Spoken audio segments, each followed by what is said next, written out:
Today on Welcome Home Custom, we are going to learn how to assemble running horses.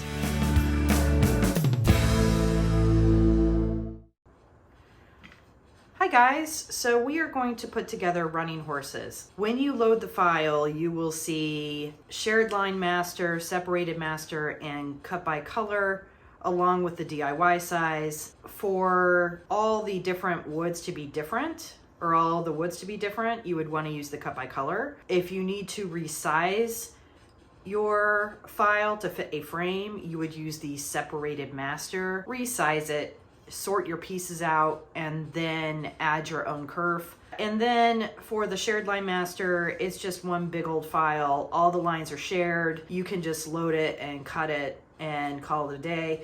Just keep in mind that your pieces aren't going to fit as tight because there's no kerf adjustment. For the cut by color, I do a kerf adjustment that's very fairly mild. It's only a 0.002 inch offset, but it works for most lasers. So let's go ahead and get started. When you load the file into your laser cutter for the cut by color, you will notice that all of them have a number on them.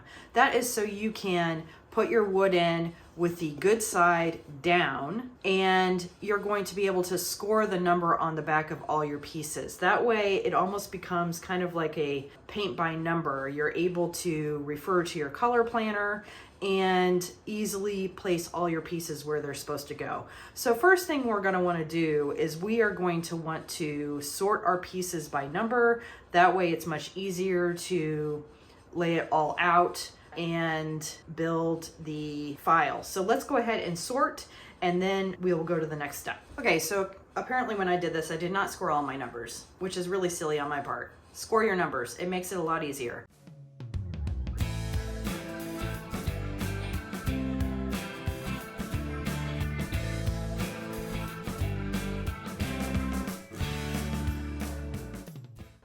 Okay, so now that it is put together, I realize that I did not cut my board, but that is okay because we aren't at the point where we need to glue yet. We actually are going to tape all of our pieces together first so that we can do the tape, flip, and glue method. So I am going to make sure that all my pieces are super tight, and then I'm going to start going through piece by piece and taping them together so that we can flip them without all the pieces flying around everywhere. Okay, so let's go ahead and do that. You basically want to go through and make sure there are no huge cracks between your pieces, which, because of all the curves, they kind of lock into each other, making it a little bit easier. So I am going to just start placing my tape. All the horses are pretty tight. And then I'm just going to pull down, push in,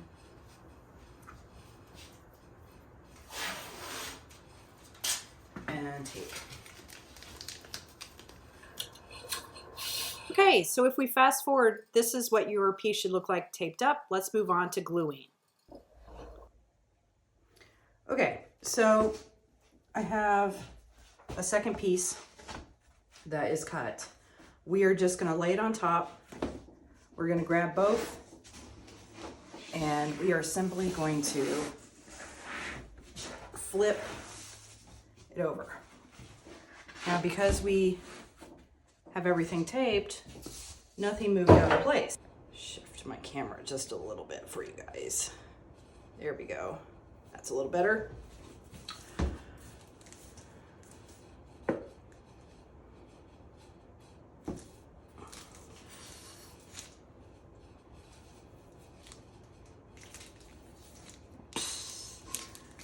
I am using a ton of glue,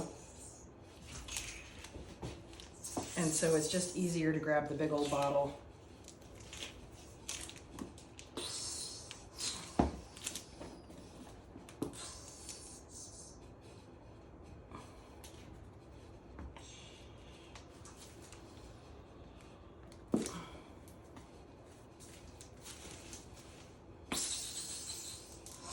All right, let's start with that.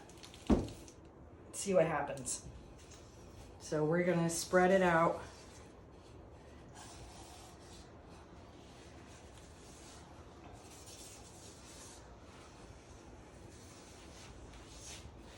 We are coating every inch of our board.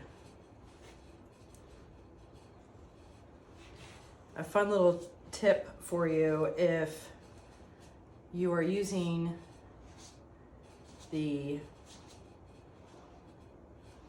2x4 foot MDF sheets like I am, and you don't want to frame, and you're not good at cutting a straight line, or if you're not using a table saw, you could put your icky edge on the bottom and then no one will see it.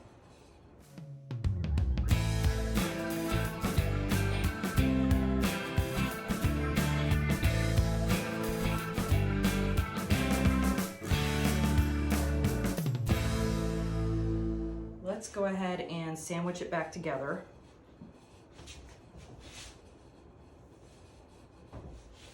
So we just take this board, we are going to put it right back over the top.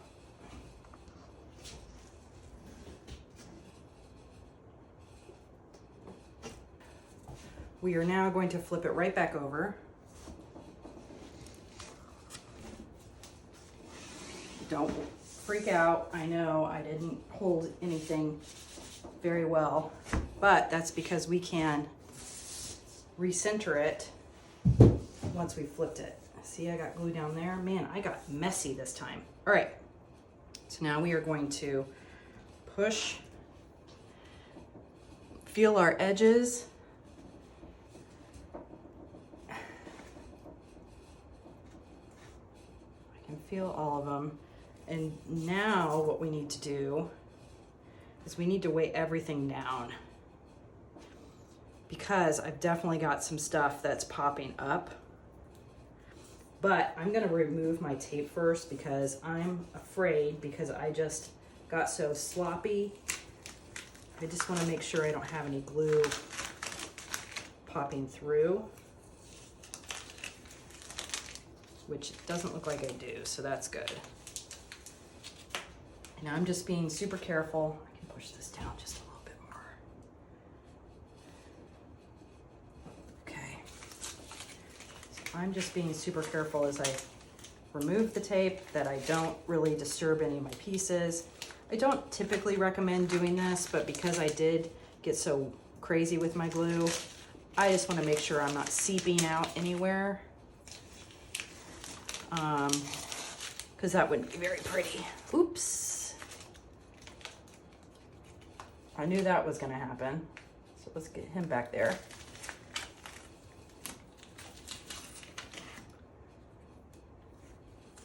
Again, I'm moving quickly because this glue sets up pretty fast. And I need to weigh it down. And I'll show you how we weigh things down in just a second.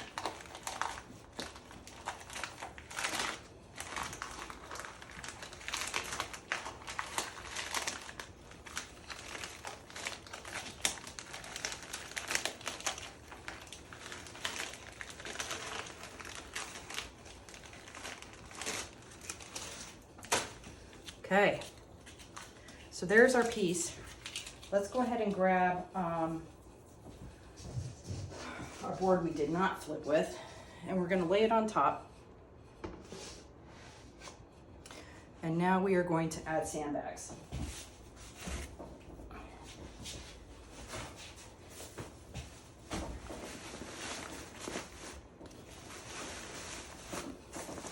I found these sandbags on Amazon. They ship without sand because that would be super expensive. And then I just got my sand from Home Depot. So we will let that sit and dry, and we will check it in about probably 10 minutes. Well, hopefully you guys found this video helpful. Thanks again for watching, and please subscribe if you want to see more tutorials like this. Thanks so much.